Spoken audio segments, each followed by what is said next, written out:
Sebenarnya itu logis sekali orang menyatakan itu karena kalah. Nah, kemarin dukung siapa? Mhm. Ternyata nggak dukung siapa-siapa. Mhm. Nah, kalau memang begitu, cobalah cari yang mau maju 2009, baru Mhm. mau dicari. Mhm. Jadi secara demokrasi itu agak aneh menurut saya, nggak dukung siapa-siapa, Mhm. tidak mau mendukung siapa, tapi ketika ada yang terpilih, lalu tidak mau mendukung itu aneh banget menurut saya kan.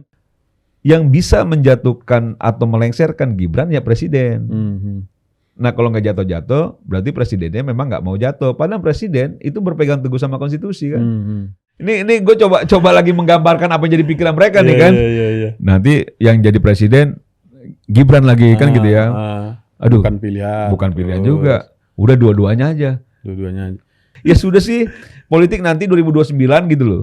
Dan ini kan kacau Ben. Ini udah ada lagi wacana, ini lebih lucu lagi nih.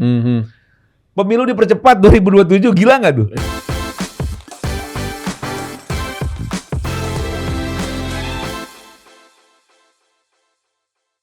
Ya, kembali lagi di Real Politik bersama abang kita, Bang Mardiansah Semar. Halo Ben, sehat kan? Sehat lah. Saya senang sekali kalau ada abang ini. Banyak nih isu-isu bang yang mau kita bahas nih. Ngeri kali kalau udah Benny. Ini kalau udah Benny ngajak ngobrol tuh agak deg-degan gue sebenarnya. Dia pelan-pelan bikin kita terdesak juga ntar lama-lama kan gitu. Itu kayak ular sanca bang. Pelan-pelan, habis itu lilit kan. Kalau abang tipenya kobra kan. Kobra ya. Gimana bang? Kata dilaporin polisi kemarin. Gimana itu? Katanya tapi nggak tahu juga. Katanya dengar-dengar gitu.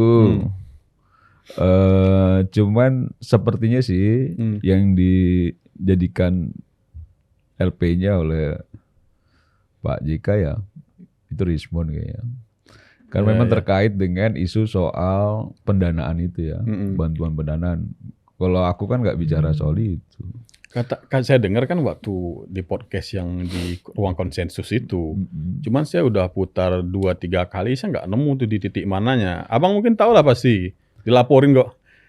Iya dengar, dan sebenarnya sebelum itu tayang pun, aku tuh selalu nonton dulu berkali-kali kan. Kira-kira memang ini masih masuk dalam koridor yang aman nggak dari segi podcast gitu. Dan kayak biasa aja. Bahwa orang sebel gitu ya, bahwa orang kesel dengar kita ngomong kan juga tidak selalu akhirnya juga berdampak sama hukum ya. Sama juga, kita sering juga kesel sama orang, nyebelin gitu orang, tapi kan nggak bisa juga kita pidanakan juga gitu loh. Maksudnya begitu sih. Gitu loh. Karena memang kalau dilihat ini mana yang agak bermasalah karena pertama gue juga nggak pernah juga ngomong soal namanya kan gitu ya. Gue hanya coba untuk menganalisa apa yang terjadi ya, manuver-manuver gitu ya, dibumbui dengan hal-hal yang menurut kita real lah terjadi gitu. Ya kesel ya boleh aja, tapi kalau misalnya memang itu nggak masuk unsur hukumnya jangan dipaksa kan begitu. Jadi yang mana bang yang kira-kira membuat Pak JK kesal itu yang mana sebetulnya pernyataan abang itu? Nggak tahu juga karena kita kan begini ya. Kan tiba-tiba publik juga agak terperangah juga ya. Muncul Pak JK mengumpulkan banyak orang, banyak pihak gitu di kediamannya. Kan itu pasti nggak ujuk-ujuk kan. Sebagai orang politik pasti kita ngebacanya wah ini pasti ada desain politik kan begitu. Boleh jadi ada desain politik ya. Bisa, kan kita menganalisa apa yang terlihat kan. Mengumpulkan para dubes lah, mengumpulkan para pengamat, mantan pejabat-pejabat yang pernah di Republik, elit-elit gitu ya. Iya. Ya kan nggak mungkin. Nah akhirnya ya gue sampaikan juga. Oh jangan-jangan memang Pak JK pengen juga memperlihatkan bahwa dia juga masih banyak juga pengikutnya, pengaruh, dukungan kan begitu. Mungkin pengen juga kayak Pak Jokowi. Emang Pak Jokowi kenapa sih bang? Ya kalau Pak Jokowi kan hampir tiap hari didatangi orang dari mana-mana, bahkan yang masih aktif, nggak cuma yang pensiun loh. Pak Jokowi nggak pernah ngumpulin orang. Iya, orang ngumpul ke rumahnya, datang. Itu beda itu. Itu beda makanya. Ya kan boleh juga orang pengen. Orang pengen kayak Pak Jokowi boleh juga. Cuma persoalan emang ngesel itu. Nggak, kan kita nggak ngelarang juga Ben. Cuma persoalan mampu atau nggak mampu kan soal lain kan. Iya. Jadi jangan dipaksa-paksa gitu. Karena biasanya orang-orang model kayak Pak Jokowi itu Ben, kalau menurut saya ya itu ya memang dia terlahir genuine tuh. alamiah tuh.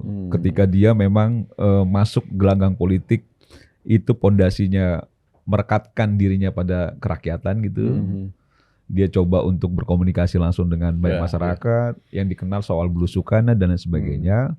Akhirnya berdampak juga ketika beliau masih pensiun, orang masih juga mencintai dia tuh. Jadi dianggap tidak ada sekat ya, kan begitu ya, antara Pak Jokowi dengan rakyatnya. Nah, sebagian elit kita tidak cuma Pak JK, yang banyak juga mantan presiden dan lain sebagainya kan dianggap cukup eksklusif. Jangankan rakyat mau ketemu, mungkin petinggi-petinggi yang di sekitarnya mau ketemu pun juga nggak mudah kan begitu ya. Nah itu kan, itu yang menurut saya kekhasannya memang beda. Nah ketika kita melihat langkah-langkah yang dilakukan oleh Pak JK, boleh saja juga kan gitu ya.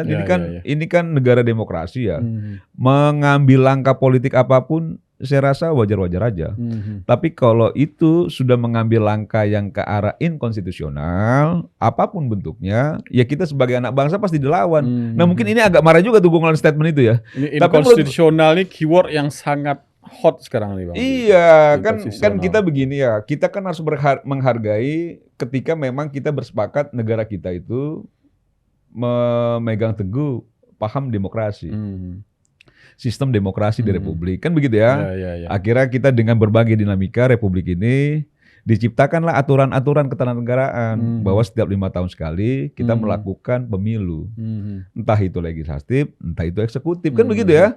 Udah prosedurnya begitu. Udah prosedur begitu. Wiswayahe. Iya, nah ketika orang belum apa-apa sudah bicara soal pemakzulan misalnya, ini bukan Pak JK ya, ntar salah lagi kan gitu loh, Saiful Mujani misalnya, yang bicara soal ya kita semua mendengar lah, penjatuhan yang memang dia menilai bahwa kalau misalnya ingin pemerintahan ini jatuh, ya pemerintahan ini berganti, itu tidak bisa berharap dengan sistem yang ada. Impeachment melalui konstitusional nggak bisa. Iya, nggak bisa.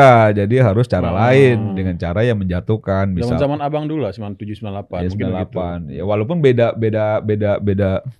Kondisional ya. Ya kondisi beda.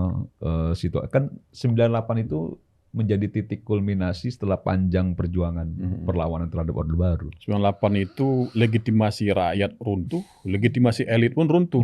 Dan buktinya itu menteri-menteri pada mundur kan. Dan itu di ujung Ben. Jadi setelah misalnya begini ya, zamannya Bang Hariman, Malari kan gitu ya, 74 ya, 74 Malari. Terus masuk lagi 78 juga ada gesekan-gesekan, masuk gerakan 80-an segala macam juga sudah mulai perlawanan panjang sekali prosesnya, dan titik puncaknya di 98 gitu loh. Ya, kulminasi 98. Prosesnya udah banyak, tangganya udah banyak anaknya ya. Kalau ini opo? Kalau ini pondasinya cuma karena mereka kalah aja sebel gitu. Ini kan orang kalah sebel. Tapi gue baru sadar loh, ternyata memang orang kalah dalam kontestasi ya, khususnya kontestasi Pilpres, lukanya dalam Ben. Dalam sih Bang. Dalam lukanya sampai segitunya loh. Saya legislatif 2 kali kalah Bang. Dalam juga? Enggak sih Bang. Nah, enggak. Makanya kalau misalnya kau enggak terlihat dalam, tidak terbawa perasaan Bang. Kalau ini baper Ben. Baper bener loh. Jadi gue baru tahu ya, kayak lucu juga ya, kayak orang ngambek gitu, kayak anak kecil ngambek. Pokoknya gue nggak mau, maunya diganti kan gitu loh. Terus minta diganti dua-duanya. Emang lau siapa? Kan gitu loh. Dan masalahnya itu orang-orang yang mengaku sebagai pejuang demokrasi, tapi sampai di satu titik dia justru ingin meruntuhkan demokrasi itu dengan cara menjatuhkan, mencari-cari kesalahan, mencari-cari di ruang konstitusi apa bisa dilakukan impeachment. Dan itu miris buat saya Bang. Miris. Dan kita begini ya, ngebangun demokratisasi di Republik ini kan nggak mudah. Wah susah. Ini nggak mudah. Bagaimana teman-teman 98 ya, tentu yang dibantu dengan dukungan rakyat waktu itu, menjatuhkan Presiden Soeharto, akhirnya kita memunculkan beberapa sistem politik terbarukan gitu ya, untuk menopang demokratisasi yang kita inginkan. Dan itu walaupun belum sempurna ya, tapi setidaknya kan sudah kita sepakati bersama tuh. Nggak ada yang sempurna Bang. Iya, dan jangan dikhianati gitu loh. Tuh bayangin tuh, Amerika itu berapa ratus tahun dia merdeka. Dan Amerika masih terlihat malah lebih demokratis kita. Kalau soal itu dinilai ya. Ya kan one lucu. man one vote kita. Siapa Hillary itu suaranya terbanyak tuh Ben. Iya. Tapi kalah. Popular vote-nya dia paling tinggi. Electoral vote-nya kalah. Kan lucu gitu loh. Tapi Iya. kita kan one man one vote. Iya. Jelas kan gitu loh. Jadi mayoritas masyarakat Indonesia siapa yang mendukung terbanyak Iya. itu yang memang menjadi pilihan pemenangnya kan gitu ya. Jadi nggak ada lagi pertanyaan setelah itu. Nggak ada. Clear, loud and clear.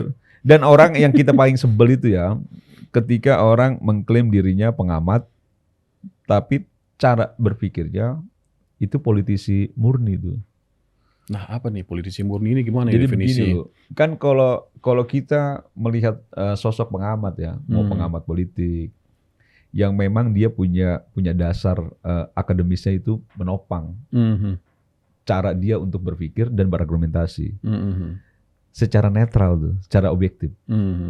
Apa yang terjadi dalam politik kita dan lain sebagainya.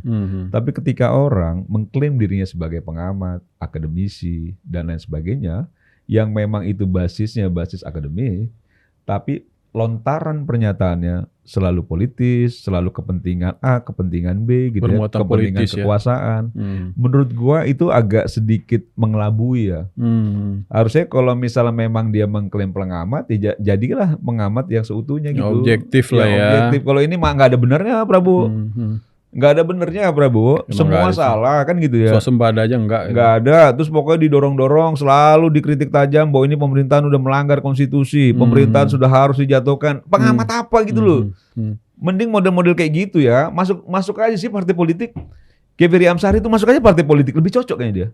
Dosen Bang, PNS kayaknya. Iya. Nggak tahu Ferry enggak ya. Kan banyak tuh ya, Ferry Amsari, Ubed dan lain sebagainya. Yang kita tahu tuh irisan keberpihakan politiknya dalam pertarungan yang lalu dia kemana kita tahu tuh, gitu loh. Nggak bisa juga berkelit. Nah kadang orang-orang ini begini ya, setiap mereka melontarkan kritik tajam, mau pemakzulan dan lain sebagainya, terus kita sampaikan, nah itu kan dari pernyataan orang-orang yang kalah. Terus mereka selalu bilang, tuh selalu deh, kalau kita ngomong mengkritik pemerintah, selalu kita dibilang orang-orang yang kalah. Padahal itu tidak bisa juga menafikan tuh. Kalau itu bagian dari yang kalah, yang tentu punya tendensi kepentingan politiknya berbeda dengan orang-orang yang menang. Sebenarnya itu logis sekali orang menyatakan itu karena kalah. Nah kemarin dukung siapa? Ternyata nggak dukung siapa-siapa. Nah, kalau memang begitu, cobalah cari yang mau maju 2009, baru mau dicari. Jadi secara demokrasi itu agak aneh menurut saya, nggak dukung siapa-siapa, tidak mau mendukung siapa, tapi ketika ada yang terpilih, lalu tidak mau mendukung itu aneh banget menurut saya kan? Itu aneh. Aneh banget kan? Itu aneh. Jadi itu demokrasi di mana yang kayak gitu kan? Ya. Ya walaupun sebenarnya kalau banyak kali orang-orang yang berkelit sekarang itu, yang kita tahu langkah politiknya kemarin kan. Kita tahulah, kita ini kan kayak rumah kaca juga politik kita ini. Kita tahulah langkah-langkah Saiful Mujani. Kita tahulah langkah-langkah Ferry Amsari dan kawan-kawan. Kita tahulah Bang Said Didu ada di mana misalnya. Ini kan kita tahu semua itu. Posisi politiknya ada di mana. Kita tahu juga Purnawirawan yang mempersoalkan Gibran dan sekarang mempersoalkan Prabowo, itu posisi ada di mana. Gitu loh. Dan kita tahu juga misalnya ketua kami Gatot misalnya gitu ada di mana. Jadi maksud gue gini ya. Ya sudah sih, jangan juga akhirnya alergi disampaikan bahwa mereka ini kelompok-kelompok kalah yang coba melakukan perlawanan terhadap kelompok-kelompok menang kan gitu loh. Iya, kalau saya sih sebenarnya kalau argumentasi kuat sih oke-oke aja, kritik itu kan nggak dilarang gitu. Nggak soal. Tapi yang agak menganeh itu kan kemarin soal udah masuk ke penjatuhan, nah itu mungkin menurut saya sih offset ya. Menurut Abang gimana? Itu kan persoalannya sebetulnya kan. Kalau kritik-kritik ya silakan lah ya. Ya kan gini ya, kalau kita ingat-ingat lagi ya, ini kan seperti ada orkestrasi ya. Nah ini. Jadi ketika orang mempersoalkan Mas Wapres ya, Gibran, sampai berkirim surat Purnawirawan TNI ke DPR, yang itu gagal. Lalu muncul lagi isu ketika ada kerusuhan yang lalu, ya, mulai diarahkan bahwa kerusuhan itu terjadi karena Solo, didiskreditkanlah Solo, gagal juga, kan begitu ya, pecah dengan Solo gitu ya. Nah, ketika beberapa upaya yang dilakukan, termasuk Roy Suryo dan kawan-kawan, yang sudah juga menyentuh tidak hanya Pak Jokowi, tapi juga sudah mulai menyerang Gibran gitu ya, dengan membuat bukunya dan lain sebagainya, ijazahnya dan lain sebagainya. Dan itu ternyata belum kuat juga untuk mematahkan atau menjatuhkan Gibran sebagai wapres. Lalu disalahkanlah Pak Prabowo. Ini karena Pak Prabowo nih, jadi Gibran nggak jatuh-jatuh kan gitu. Padahal bukan karena Pak Prabowo itu, karena memang konstitusinya tidak memungkinkan Gibran jatuh, kan begitu. Lalu isunya naik, Ben, makzulkan Pak Prabowo. Jadi itu sebenarnya satu garis merah ya. Ya pasti dong, kan yang bicara juga dia juga nih. Iya. Kan dia juga nih. Ya. Kan ya emang orangnya dia gitu. Emang orangnya dia juga tuh.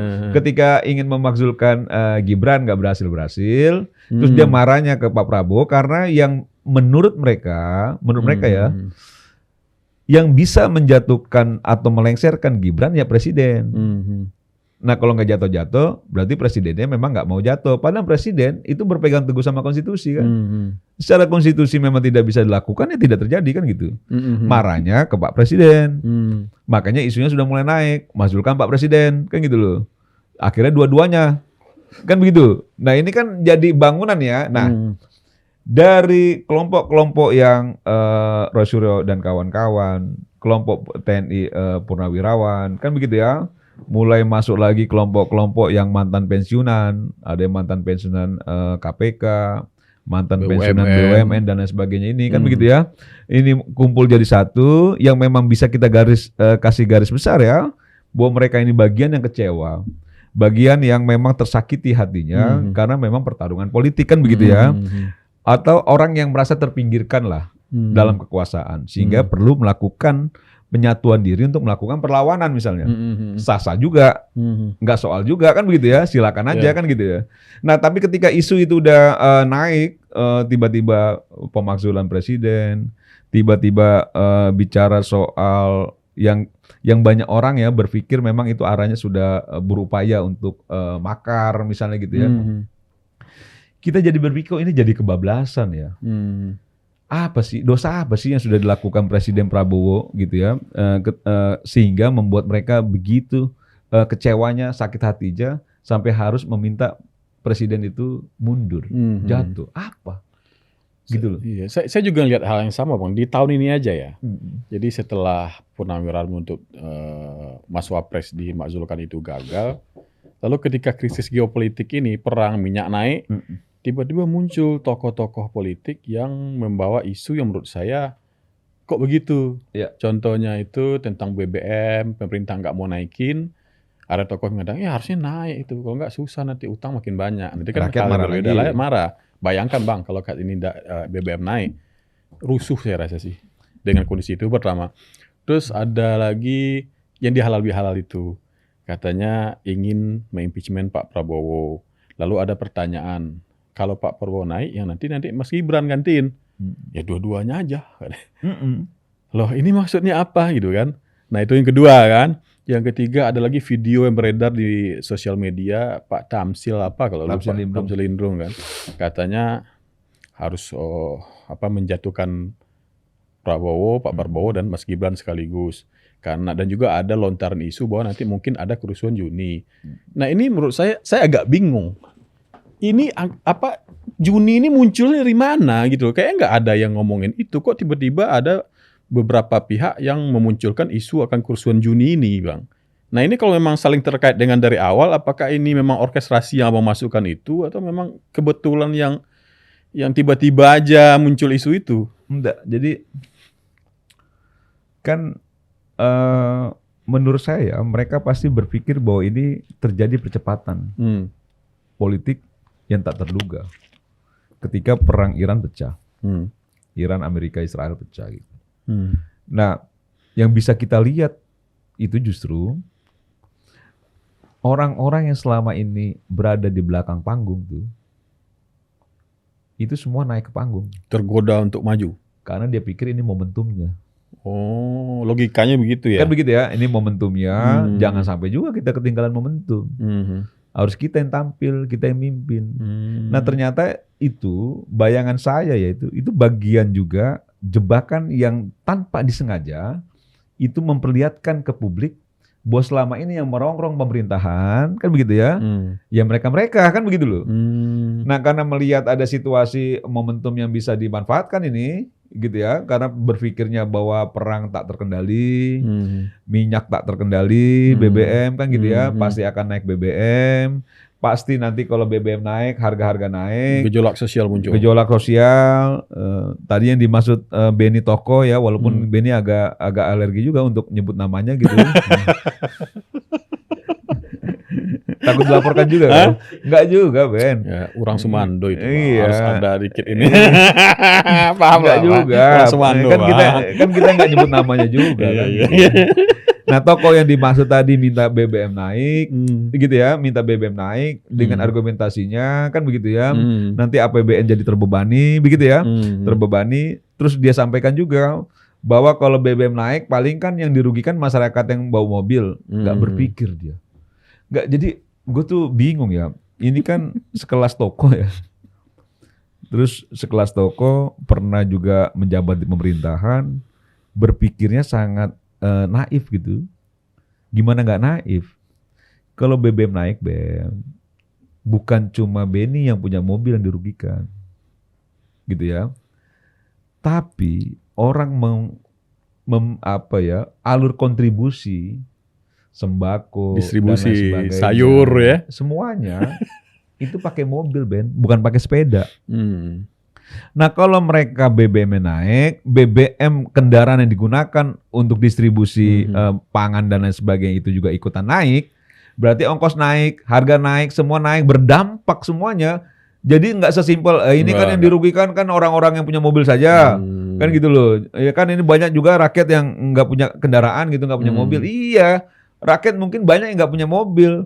Tapi rakyat terdampak makan beras, makan sayur, makan beras, makan lainnya itu naik semua karena memang distribusinya naik gitu loh. Emang lu dari Sumatera ke Pulau Jawa atau Pulau Jawa ke Sumatera sebaliknya gitu, ngangkut tuh barang-barang pakai sepeda, Ben, gitu loh, pakai gerobak gitu loh. Parkir aja 2.000 jadi 3.000. Iya, jangan juga bikin kita gemes lah dengan pernyataan-pernyataan yang seakan mau dikemas itu logik, gitu ya. Padahal itu menyesatkan tuh. Tapi gitu gue setuju logik sih Bang, sebagai pedagang. Kalau pedagang kalau barang naik. Tokoh ini pedagang ya? Saya nggak ngomong tokoh itu Bang. jadi kebiasaan barang naik, pedagang kan naikin barang dan kenaikannya itu ditanggung oleh konsumen yang beli kan. Kan itu logika orang pedagang. Dan gue logika toko ini. Logika pedagang. Pedagang atau saudagar? Ngajak. Jadi saya sangat suka dengan perspektif pemerintah saat ini tidak menaikkan BBM. Kenapa? Karena pemerintah itu kan tidak harus jual beli kan dengan masyarakat. Kalau memang saat ini negara harus menalangi rakyatnya supaya tidak ada soal. Ya emang itu guna negara. Jadi tamengnya buat kesulitan rakyat. Ntar utang negara nambah. Ya itu gunanya mereka dipilih untuk mikirkan itu. Gimana caranya masyarakat tidak terpengaruh oleh harga barang naik. Kalau perlu gratis kan itu guna negara. Pusing-pusing dah mereka. Yang penting kita rakyat tetap sejahtera seperti yang diamanatkan undang-undang kita. Kan itu mereka mau kan. Itu betul. Itu kan sebetulnya. Iya, jadi logika negarawan dengan logika pedagang ini beda Bang. Jangan Abang tarik lagi ke sana. Enggak, aku masih belum paham yang kau masuk pedagang ini siapa gitu. Enggak, itu logika pedagang. Oh, logika. Logika pedagang. Pedagang itu sama kayak saudagar ya?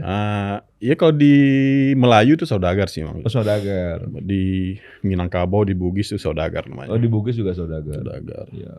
Pengetahuan umum aja itu.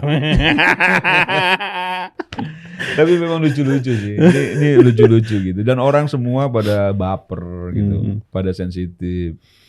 Karena kasus-kasus yang terlihat sekarang ini kan udah banyak juga yang menurut gue sih udah selesai ya. Ijazah udah selesai lah. Itu udah selesai. Saya sebenarnya udah malas bahas itu Bang. Iya. Buat kita udah selesai itu. Udah selesai lah ijazah. Sekarang itu kan begini. Kalau gue ya pengennya kan begini ya. Ini ketika kita bicara soal dampak global, ya kita tahu tuh sampai hari ini saja beritanya mengerikan. Amerika sudah mulai memblokade. Ya. Selat. Blokade dibalas blokade nih. Kan gitu ya. Dan itu langsung berdampak pada harga BBM tinggi sekali. Harga BBM dunia ya, minyak dunia ya tinggi sekali. Nah pasti mau tidak mau kita tidak bisa menghindari itu. Pak Presiden kabarnya di Rusia udah minta minyak tuh. Iya di Rusia sekarang ke Perancis ya, ke Paris, baru mendarat di Paris. Nah maksud saya dalam situasi yang tak terelakkan karena dampak global ya, dampak dunia internasional yang juga mau tidak mau berdampak ke kita, gitu ya. Harusnya kan kita menyatu, Ben. Iyalah. Kan gitu loh, harusnya kan kita menyatu nih. Ini negara lagi terancam nih dengan dampak global. Global bukan kita aja. Bukan kita aja kan begitu ya. Nah, kita sebagai negara gitu ya harus mampu mengatasi ini. Kan gitu ya. Dengan cara-cara antisipasi, membangun kesatuan, jangan juga membelah kesatuan kan begitu loh. Nah, ini yang menurut saya para tokoh, apalagi orang-orang yang pernah menjabat di Republik, yang pernah makan uang rakyat karena mendapatkan fasilitas ketika menjabat gitu, ya mikirnya jangan mikir kekuasaan terus gitu loh. Dan gue meyakini mereka juga nggak akan juga kelaparan juga kok. Cuman ini syahwat politiknya kan tinggi-tinggi, Ben. Ini syahwat politik tinggi gitu loh. Jadi kayak pening pala aja politik gitu. Politik itu candu loh kata orang. Candu. Jadi akhirnya kayak nggak bisa dia tinggal juga, dikit-dikit politik. Ya sudah sih, politik nanti 2029 gitu loh. Dan ini kan kacau, Ben. Ini udah ada lagi wacana, ini lebih lucu lagi nih. Pemilu dipercepat 2027, gila nggak tuh? Landas berpikirnya apa? Makanya gitu loh. Kenapa sih dipercepat? Kenapa alasannya, Bang? Ya karena dianggap, nah ini yang agak konyol ya. Ada beberapa wacana ya tentang pemilu dipercepat itu yang ketika kita telusuri ya, apa yang menjadi dasar itu dilakukan? Karena justifikasinya dibanding dilakukan makar yang inkonstitusional, yaudah kita sepakati aja itu pemilunya diulang di 2027. Itu lebih nggak konstitusional itu. Ah itu mah ngaco itu. Itu lebih inkonstitusional tuh, Ben. Itu siapa sih? Seharusnya secara konstitusional itu kita di 2029 tuh. Iya. Bertarungnya gitu loh, bukan 2027. Gitu loh. Nah soal-soal ini kan jadi liar ya. Jadi liar. Nah, keliaran ini mau tidak mau kan kontribusi para elit juga besar atas terjadinya keliaran pemikiran banyak orang ini. Elit itu opinion maker loh, Bang. Opinion maker. Nah, itu yang maksud gue sayangin betul, pengennya kita ya. Dalam situasi kayak gini sudah nyatu aja dulu lah. Persoalan di 2009 saling tikam lagi nggak apa-apa juga, kan begitu ya. Kita saling berhadapan lagi nggak apa-apa juga, kan begitu loh. Tapi jangan juga menghalalkan segala cara dengan memanfaatkan momentum yang ada, gitu ya. Coba untuk di-maintain, di-create gitu ya, dibangun skemanya untuk menjatuhkan pemerintah sehingga mereka punya ruang untuk berkuasa. Nah ini kan jahat ini, jahat dan menyesatkan menurut gue sih. Nggak siap berdemokrasi. Nggak siap berdemokrasi. Orang siap berdemokrasi itu siap menang, siap kalah. Iya. Bahkan kalahnya itu jauh lebih siap. Harusnya karena memang nggak enak. Kan gitu. Yang menang cuma satu, yang kalah banyak. Yang kalah bukan ente-ente aja, yang lain juga kalah. Kalah gitu loh. Cuma persoalan bahwa ente nyebelin. Tapi emang kadang ya kadang ketawa juga sih kita ngeliat langkah-langkah ini kok kayak orang ngambek gitu. Terus seolah-olah dibangun argumentasi yang betul-betul logik dengan dasar pemikiran-pemikiran yang objektif gitu, akademik. Iya, dibungkus dengan kata-kata akademik. Tapi padahal itu sesat. Kita sih bisa ngetawain, Bang, tapi yang saya pikir mereka sebagai opinion maker itu tadi ya, itu banyak ratus mungkin jutaan orang di bawah yang selama ini menjadikan mereka sebagai rujukan. Itu langsung percaya dan mengamini apa yang mereka katakan. Dan kalau itu sudah terjadi, tinggal siram bensin dikit, rusuh kita nanti. Iya. Siapa sih yang pengen ngulang lagi 98, Bang? Kerusuhan sosial, berdarah-darah, harta, nyawa itu dikorbankan. Nah, saya mikirnya jauh ke situ ya. Karena ini bukan permainan yang biasa-biasa aja, tapi membahayakan untuk keselamatan bangsa. Itu mesti kita pikirin ke arah situ sih kalau saya, Bang. Iya, dan mereka juga sudah terlihat sekali ya melakukan perlawanan langsung terhadap presiden ya kalau saya lihat. Itu. Karena kan kita tahu lah, Ben, beberapa waktu lalu ya, mungkin sekitar 2 bulan, 3 bulan lalu ya. Presiden kan sampaikan terang-terangan tuh. Waktu dia konsolidasi memanggil para pemuka agama. Kan presiden sempat tuh konsolidasi kan. Iya. Bagian konsolidasi elit 2 bulan lalu lah ya kalau nggak salah ya. Dan yang diserukan apa? Persatuan, kesatuan. Gitu ya. Persatuan, kesatuan. Terus petinggi-petinggi di lingkaran Pak Presiden juga dalam momen-momen tertentu menyampaikan minta persatuan dan kesatuan, karena biasanya teman-teman masyarakat sipil ini seringkali ya dalam tanda kutip mengganggu sehingga presiden tidak fokus dalam menjalankan amanah untuk menunaikan janji-janji politik, kan begitu ya. Nah, ketika presiden maupun orang lingkar dekatnya menyampaikan persatuan, muncul langkah-langkah yang merobek persatuan. Ini kan perlawanan nih, kan begitu ya, merobek persatuan. Misalnya tiba-tiba muncul isu soal pelanggaran konstitusi yang dilakukan oleh presiden, BOP lah, apalah dibawa-bawa, gitu ya, sebagai alat untuk mendiskreditkan pemerintah. Yang mereka diajak untuk menyatu, mereka malah coba untuk menstimulus perpecahan, kan gitu ya. Dan muncul juga misalnya Andri Yunus, kan begitu ya. Ini kan hal-hal yang akhirnya itu bagian dari upaya merobek persatuan yang harusnya kita nyatu. Dan saya sih begini ya, dari zaman ke zaman itu pernah terjadi, Ben. Ya. Zaman Pak SBY, zaman Pak Jokowi gitu ya, termasuk misalnya Novel, kan gitu ya.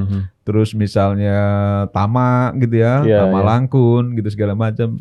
Itu dalam proses bernegara itu pernah terjadi di beberapa momentum gitu ya. Makanya saya nggak mengkritik apa yang terjadi sebenarnya.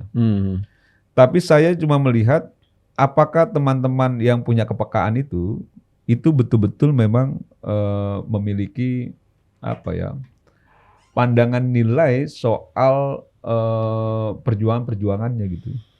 Jadi kalau misalnya saya itu ada oknum dan lain sebagainya, biasa aja sih. Saya juga sangat menghargai institusinya karena itu bukan institusinya yang salah, kan begitu ya. Saya tidak pernah juga mendiskreditkan institusinya, instansinya, kan gitu ya. Tapi bahwa ada orang berpikir, banyak pihak berpikir juga, jangan-jangan teman-teman yang ada di dalam ini yang selama ini memperjuangkan demokrasi itu kepanjangan tangan dari kepentingan asing misalnya. Kan itu wacana itu kan terang kan gitu loh. Nah, kalau misalnya kita tarik ke arah sana dengan melihat langkah-langkahnya, ya jangan pilih-pilih gitu ya. Yang diperjuangkan kan nilai, kan gitu ya. Yang diperjuangkan nilai, ya nilai yang diperjuangkan. Nah, bahwa memang ini oknum, ya oknum juga dipersalahkan. Jangan juga institusinya, kan begitu ya. Tapi bahwa perlawanan terhadap perjuangan nilai itu terlihat berbeda, kan itu bisa tergambarkan gitu loh. Jangan-jangan karena memang kepentingan politik, bukan juga karena memang soal perjuangan nilai ANSI gitu. Kadang kepentingan geopolitik juga, ya kan? Iya. Saya kan lulusan hubungan internasional, Bang. Iya. Jadi diajari bagaimana hubungan antar negara. Sama dong kita, gue bisa PHI ini.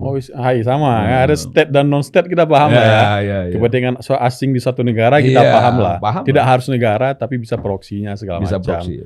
Jadi kita nggak bisa naif juga mengetawakan apa yang disebut oleh Pak Presiden sebagai anti asing itu nggak bisa kita tawain. Itu real di negara manapun ada. Betul. Ya kan? Betul itu. Ada itu. Jadi kita nggak bisa naif. Oh itu nggak ada. Itu hanya jargon-jargon kosong. Oh nggak, tunggu dulu.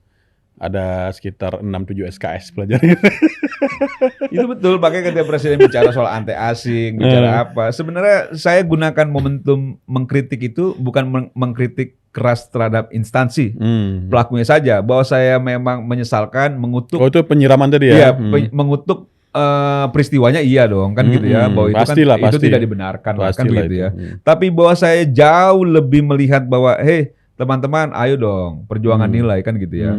Karena kalau kau memang selalu berdalih bahwa tidak ada kepentingan asing atau bukan antek asing, ya di setiap momentum apapun, tidak hanya dalam peristiwa kemarin gitu ya. Agustus bisa. Iya pokoknya gitu ya, memperjuangkan nilai-nilai. Nah sekarang polisi misalnya dilanggar HAM-nya, digebukin atau apalah itu, apakah mereka bersuara? Kan enggak. Atau tentara misalnya, ketika mereka juga dilanggar haknya, hak asasi dan lain sebagainya, apakah mereka juga bersuara? Kalau perjuangan nilai, harusnya tidak melihat soal bajunya, tapi melihat bahwa perjuangan nilainya tuh siapapun dia, ketika dilanggar hak asasinya, kan gitu ya, harusnya kita bela tuh. Mau seragam apa nggak seragam? Mau seragam kayak nggak seragam kayak ini kan jadi kayak tebang pilih, kan begitu loh. Nah sebenarnya kritik gue tuh ke situ tuh, ke teman-teman tuh. Jangan juga akhirnya teman-teman terjebak pada satu pemikiran bahwa ini yang lebih kental nuansa kepentingan politiknya gitu. gitu loh. Iya, Dibanding iya. soal perjuangan nilainya itu kan disayangkan. Kan kita juga aktivis, Ben. Iya, Gitu loh. iya. Kan kita juga aktivis. Kita juga memang dulu kan ketika kita coba untuk menanamkan nilai-nilai perjuangan pas kita menjadi aktivis, kan itu yang kita pegang teguh. Soal benar, soal salah. Kita tidak melihat si A itu latar belakangnya apa, si B latar belakangnya apa. Semua harus kita bela berdasarkan memang nilai-nilai yang kita percaya. Nah itu sebenarnya poinnya tuh. Jadi kita gemes itu gitu loh. Jadi bukan karena kita gemes karena mereka nggak melakukan upaya-upaya yang lebih keras ya, bukan juga soal itu. Tapi bahwa memang kok kayaknya ada beberapa momentum yang kita nilai mereka lebih tebang pilih. Semuanya tiba-tiba diarahkan ke politik, nah itu ya. Nah itu yang menurut bisa saya. nggak sih kita berhenti di nilainya itu, nilai itu kita perjuangkan, dasar nanti mau nyenggol politik atau enggak, itu urusannya lain. Tapi memang pedomannya itu perjuangan nilai gitu loh, Ben. Gitu loh. Jangan juga kita berpikir lu kalau yang ini lu diam aja, kalau yang itu lu kayaknya nafsu banget. Kan gitu loh. Jadi kita kayak ngerasanya jangan-jangan emang lu memperjuangkan soal lain nih, bukan soal nilai-nilai. Karena kan kita tahu mana nilai-nilai yang harus diperjuangkan kan. Dan nilai itu biasanya yang bisa ngukur sama aktivis juga sih. Rasanya ada. Rasanya gitu loh. Jadi dan coba deh kalau Benny lihat ya, saya setiap bicara ya, mau itu di media, TV, podcast dan lainnya, saya sangat menghargai hak konstitusi orang. Saya sangat menghargai pendapat orang tuh. Mau mereka berpikir apa gitu ya, silakan saja.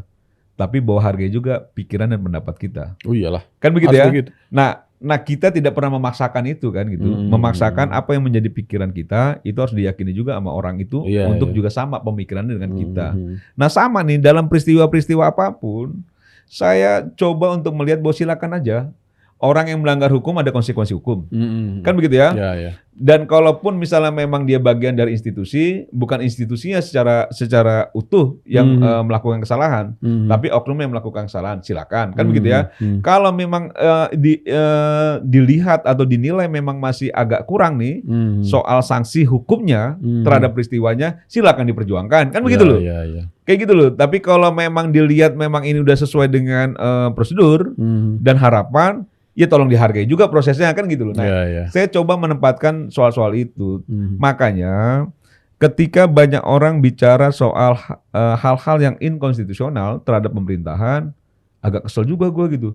Kalian ini dibiarkan untuk berpendapat gitu, dibiarkan untuk berpikir, bukan juga akan dibiarkan juga untuk berpikir untuk menjatuhkan pemerintah gitu loh.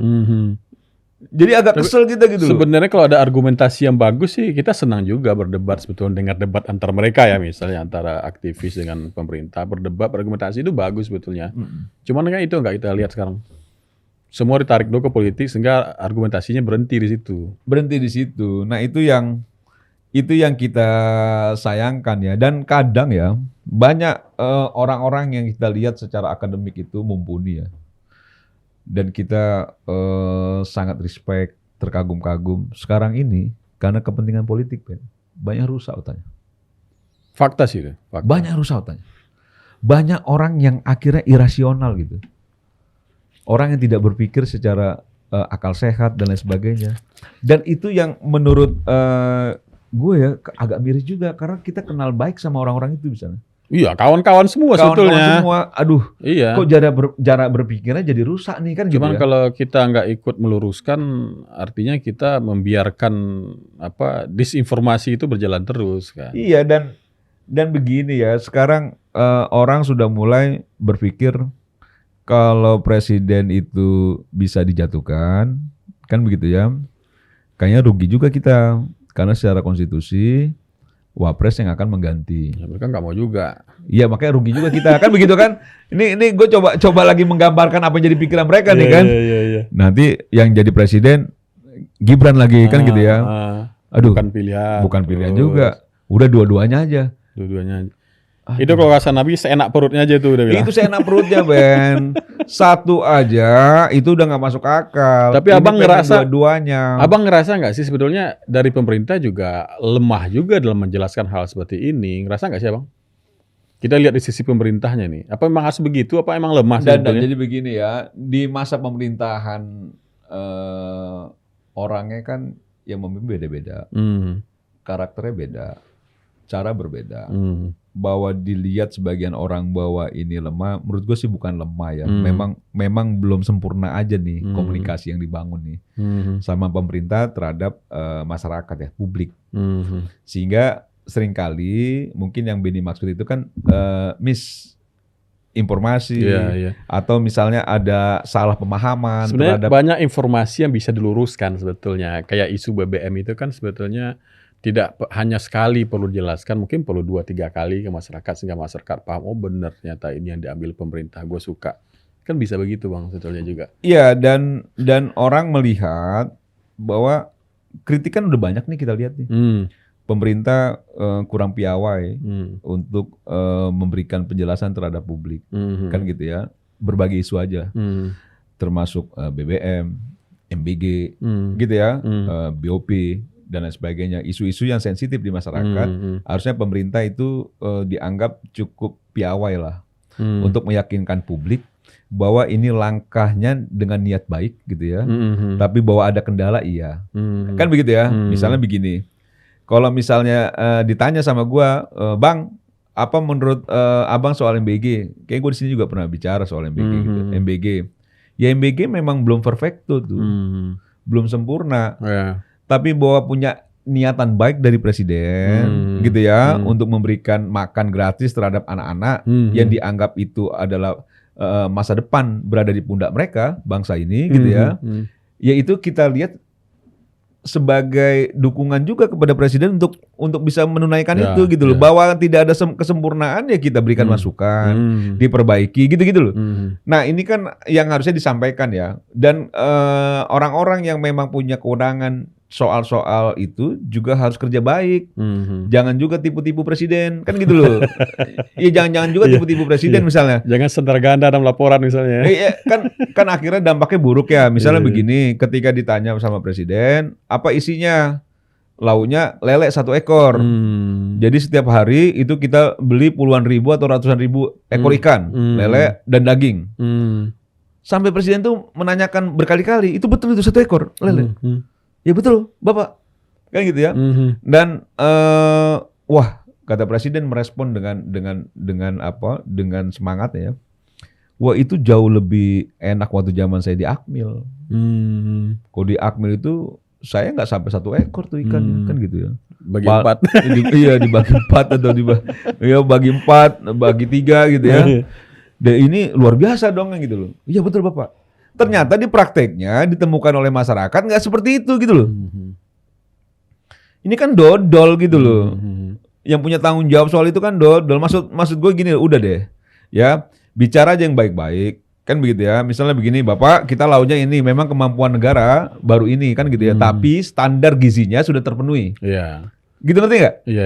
Jangan terjebak sama soal-soal yang akhirnya rakyat itu secara spontan melihatnya, wah lu nipu-nipu presiden gua lu. Iya, bahwa kan gitu loh. Bahwa banyak dapur yang nakal sudah ditutup. Iya, dapur yang nakal sudah ditutup dan kita berupaya penuh bahwa komponen gizi terpenuhi dengan baik, walaupun dari segi kuantitas ya mungkin tidak terlalu banyak, misalnya begitu. Iya. Nah itu kan bisa dijelaskan tuh. Soal BBM juga bisa dijelaskan. Soal BOP juga bagaimana presiden menempatkan itu sebagai bagian diplomasinya untuk memperjuangkan Palestina, misalnya kan gitu ya.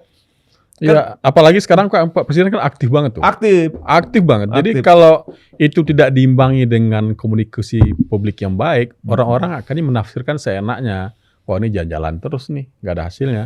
Padahal hasilnya kan bisa juga dipublis ke masyarakat. Kan bisa sekali Bang. Iya. Nah mungkin itu kritik kita juga ke pemerintah. Dan biar kalau tafsir orang tuh nggak liar gitu loh. Tapi kalau gue sih ya, kan begini ya. Gue sebagai ketua umum ya di Rampai Nusantara yang punya kepengurusan ya. Alhamdulillahnya di 36 provinsi, 315 kabupaten kota. Kalau gue keliling ke daerah tuh, Ben, banyak yang tanya, Ben. Pastilah itu. Dan kita ya walaupun kita bukannya jubir pemerintah ya, tapi kita menjelaskan dengan apa yang kita tahu, dengan argumentasi yang cukup mudah dicerna, gitu ya, yang rasional dan tidak memaksakan juga bahwa itu akan terlihat sempurna gitu di depan banyak orang gitu loh. Bahwa ada kelemahan iya, gue selalu sampaikan begitu. Bahwa ada kelemahan iya, bahwa ini baru dimulai iya, pasti banyak kurangnya. Iyalah, Tapi gitu. bahwa kita lihat niatnya baik, kita lihat pada titik tertentu, semoga ini menjadi perfecto, Iya, menjadi sempurna, kan begitu ya. Hmm. Nah ini selalu kita jelaskan, kita coba juga bantu ya untuk menjelaskan pemerintah, tapi jangan juga orang-orang yang punya posisi jabatan di situ dalam penanganan MBG dan sebagainya, seringkali melakukan langkah yang blunder, yang juga mempersulit kita, Ben. Beli motor salah satunya. Iya, kan mempersulit kita ketika kita masuk ke masyarakat gitu. Abang kalau ditanya orang, apa kebutuhan kepala SPPG untuk punya motor listrik? Iya, sedangkan polisi aja disuruh naik sepeda. Iya. Nah, maksud gue gini loh. Ketika kita karena merasa bagian dari tim suksesnya Presiden Prabowo dan Mas Gibran pada Pilpres 2024, Iya. kan punya tanggung jawab moral nih Iyalah. terhadap pilihan kita.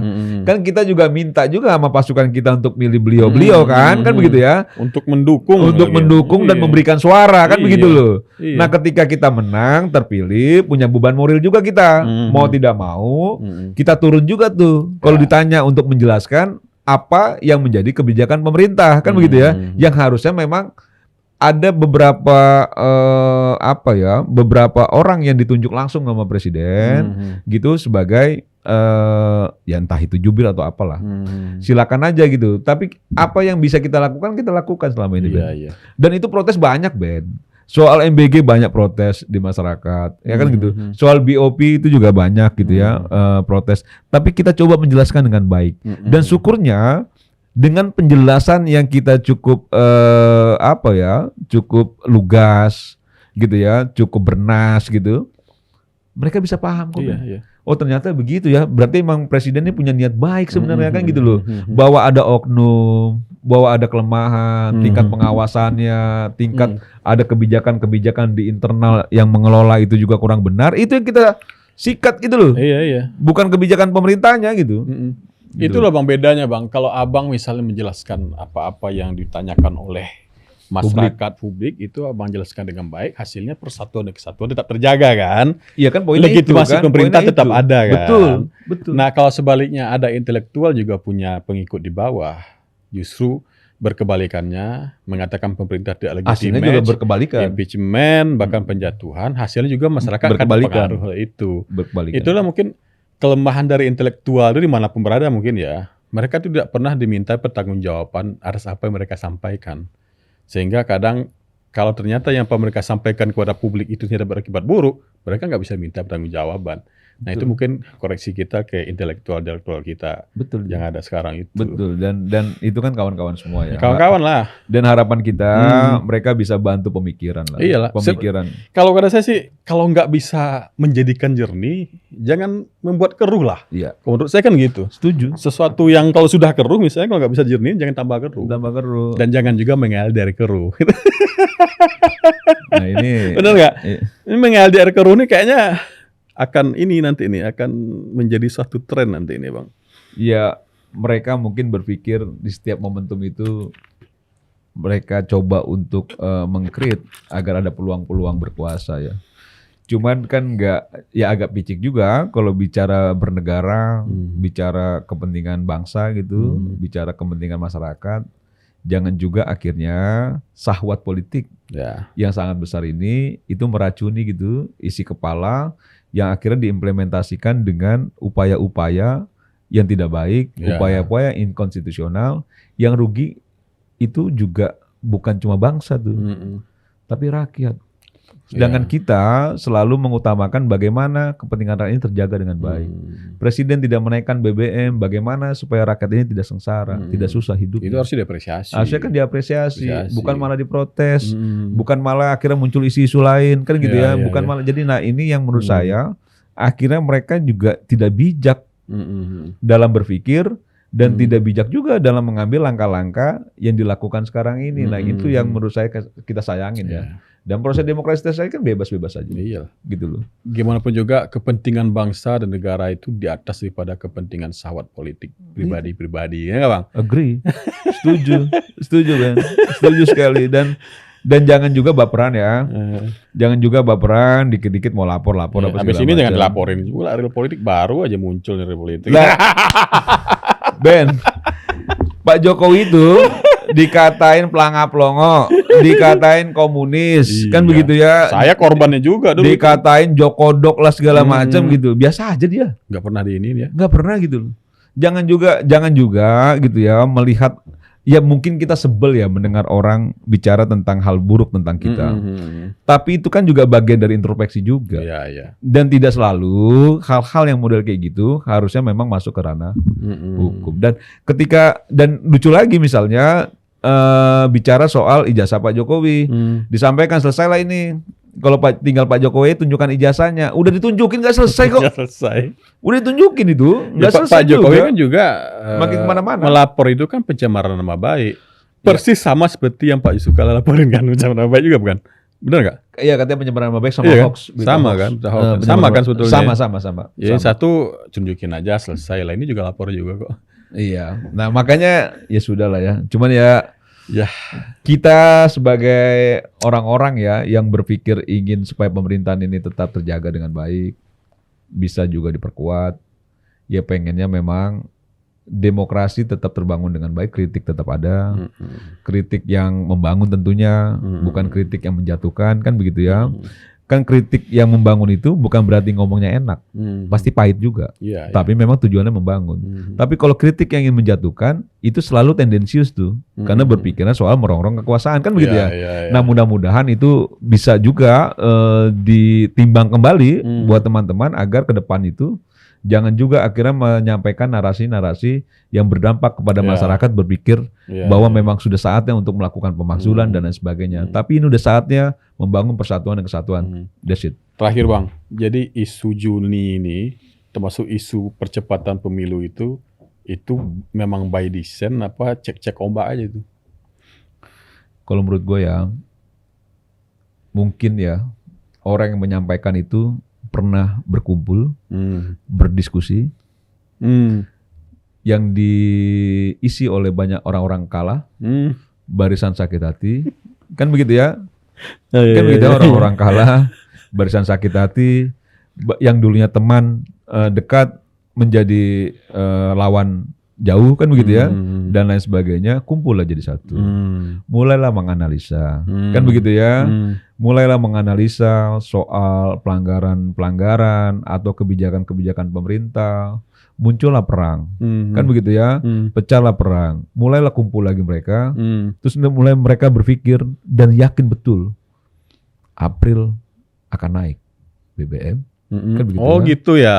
Ini gue mengilustrasikan ya, mengilustrasikan itu April akan naik BBM, kan gitu ya. Virtual. Mulai pemanasan ya, bulan April masuk pemanasan ketika BBM naik, masuk Mei, Juni udah agak lumayan matang itu, disitulah mulai untuk dicoba untuk didorong supaya menjadi gerakan yang cukup masif. Harapannya pertama mungkin harapan tingginya tuh Ben, pemerintah jatuh. Second harapannya supaya dipanggil nge-bargaining position, kan gitu ya. Sudahlah, kau mau apa sih? Misalnya, ya utang gue banyak ini, diputiin lah. Misalnya begitu ya. Ya kan gue nggak tahu juga. Kan itu mungkin ya. Misalnya dia pinjol atau apa, kan gitu kita nggak ngerti juga Ben. Ya bisa pinjol, bisa. Iya bisa juga. Misalnya utang gue banyak ini, kan gitu. Atau misalnya ini ada saudara gue sangkut hukum. Bisa jadi tuh ya. Iya, mungkin aja kan begitu loh. Lu bisa bantu nggak? Kalau bisa bantu, gue berhenti nih, misalnya begitu ya. Ya kan itu sesuatu yang menurut gue mungkin saja terjadi begitu, gitu ya. Nah sah-sah aja. Tapi sah-sah juga kita melawan itu gitu loh. Jangan larang juga kita melawan hal-hal yang inkonstitusional gitu loh. Karena gue begini loh, semua apapun yang konstitusional kita tidak akan lawan. Ya. Inkonstitusional. Tapi semua hal, mau itu pernyataan, mau itu tindakan yang inkonstitusional, gue nih secara pribadi maupun secara ketua umum Rampai Nusantara di seluruh Indonesia, kita lawan Ben. Kalau inkonstitusional, itu aja poinnya gitu loh. Oleh siapapun dengan langkah politik apapun pasti kita lawan, jangan larang juga kan begitu loh. Tapi kalau mereka mau lakukan sesuatu silakan aja. Kita pengen lihat juga sampai sejauh mana sih. Punya power nggak mereka untuk itu? Ya sebenarnya kan itu relatif ya. Insting dari aktivis tuh biasanya nggak pernah salah kalau insting aktivis. Kan ada orang yang punya kaki bawah, ada yang enggak. Aktifnya pasti tahu lah, Bang Semar pasti tahu lah. Biasa aja. Biasa-biasa nggak punya lah ya. Aman lah ini. Aman. Demokrasi kita aman lah ya, negara kita aman lah ya. Negara aman, cuman bising. Bising aja ya. Bising kan begini ya. Kau bayangin ya. Presiden lagi fokus. Presiden lagi fokus nih. Lagi berpikir, wah ini kok terjadi ini kita harus bagaimana. Lagi berpikir ya. Tiba-tiba di luar bising kali, Ben. Ada sound apa tuh? Senso. Enggak, sound apa yang gede itu? Sound orek. Oh iya, sound orek lah, bukan pusing. Presiden udah tahu deh. Iya, sound orek kan pusing ya. Jendang, jedung, nggak jelas nih, jendang, jendung gitu loh. Padahal pas kita tengok cuma 3 orang yang mainin tuh. Tipu. Iya kan sound itu 3 orang tapi bikin berisik, Ben. Itu bikin orang sekampung itu pusing pala tuh. Nah, presiden lagi fokus banget gitu. Kapan sih ini kan gitu loh. Nah itu bikin bising aja, bikin pusing kepala aja gitu. Yang maunya Tapi kita ganggu lah ya. Ganggu, udah iramanya nggak jelas kan. Sound orek itu kan iramanya kadang nggak jelas, cuma gede doang. Orang nggak ada iramanya, bass doang itu. Iya, bass doang dan pemainnya juga cuma segelintir orang gitu. Biduannya nggak ada. Biduan ini sama kayak gerakan ini. Cuma segelintir orang, berisik banget gitu loh, berisik banget dan ganggu semua gitu loh, ganggu semua gitu loh karena keberisikannya. Nah harapannya sudah lah, kalau enggak ya udah sih, kalau enggak bikin ini aja orkes dorong. Oh, yang didorong pakai ini. Orkes dorong aja, jangan sonorek. Jadi orkes dorong itu dia ada biduannya. Speaker merah tenggu. Speaker. Enggak kan, karena kalau orkes dorong band itu masih banyak juga tuh di kampung-kampung yang bisa ada aspek hiburannya. Ada hiburannya. Kalau ini hiburan tuh rayak-rayak menikmati. Berisik, makanya dilarang-larang kan gitu. Iya. Gitu. Tapi nggak ditertipin kan? Ya enggak lah. Enggak lah, ini presiden kita ini walaupun latar belakangnya militer, Ben. Dia sejak awal terjun di dunia politik ya, sepemahaman gue nih, dia coba juga belajar demokrasi. Oh, dahsyat pelajarannya. Iya. Kalah berkali-kali. Iya. Dari konvensi Golkar, iya, gitu Wapres, Capres. Iya, sampai terakhir. Tapi ya itu Bang, berkali-kali kalah, tapi nggak pernah mewacanakan penggulingan presiden. Nggak pernah loh. Itu dia, makanya orang cuma melihat latar belakangnya saja militer, tapi orang tidak pernah melihat langkah politik yang diambil Pak Prabowo selama terjun dalam dunia politik itu betul mencerminkan demokratisasi. Iya. Dan orang nggak pernah berpikir gitu gitu loh. Bahkan ketika beliau sampaikan kemarin gitu, impeachment boleh saja kan gitu loh, tapi secara konstitusional itu kan keluar dari mulut presiden yang kadang banyak orang ketika menjabat alergi tuh bicara impeachment lah, bicara apalah walaupun itu konstitusional gitu loh. Tapi disampaikan. Berarti memang nilai-nilai demokrasinya yang ada di benak Pak Presiden itu sudah penuh tuh. Udah nggak ada kurangnya. Kan gitu loh, nggak ada kurangnya. Tapi jangan coba-coba juga macam-macam kalau melakukan tindakan-tindakan di luar konstitusi. Gitu loh. Nah, lebih berat lagi nanti. Oke lah Bang, nggak habis-habis kalau ngobrol sama Bang Semar ini. Iya, dan kau hari ini kayaknya agak jaga-jaga betul. Jadi aku juga, kau kayak takut kali dilaporin apa segala. Enggak lah Ben. Ini kan begini ya, orang mau ngelaporin atau apa kan kadang juga supaya bikin kita gelisah aja gitu kan gitu ya. Nggak usah takut lah. Gelisah, geli-geli basah gitu ya. Ya kan nggak ada juga yang kita unsur yang bisa dilaporkan apa sih Ben? Orang kita ngobrol-ngobrol yang benar-benar kok ini demi bangsa dan negara dan utamanya demi rakyat Indonesia. Iya. Tapi pemimpin itu memang berat ya Bang ya. Berat. Mas Wapres awalnya mau di impeachment, gagal, sekarang Pak Naik Presiden. atas. Ternyata benar apa yang dikatakan oleh Agus Salim Bang. Apa? Dia mengutip pepatah Belanda. Leiden is Leiden. Memimpin adalah menderita. Menderita, itu betul. Menderita betul kawan-kawan yang lihat Bang. Salah semua kan. Akhirnya bikin takut juga orang yang berkuasa itu. Lama-lama, tapi enggak juga Bang. Ada juga yang udah berkuasa pengen berkuasa lagi.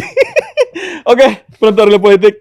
Itulah perbincangan kita dengan Bang Semar kali ini. Sampai jumpa di episode berikutnya. Dadah.